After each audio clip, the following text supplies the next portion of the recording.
Hello, in front of me I've got Madden NFL 25. In this video I'll show you how to manage rosters for your franchise.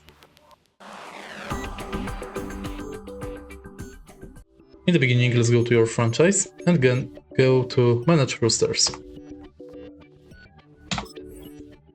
Here you can manage NFL rosters, trade center, free agents, depth chart, adjust lineup, team salaries, re-sign players, improve team or injury reports. Select many you would like to check. You have grades for each position that browse available players to improve your team.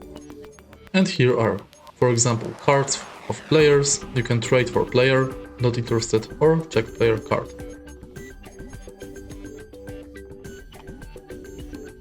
And that's basically it. If you find this video helpful, please leave a like, comment and subscribe.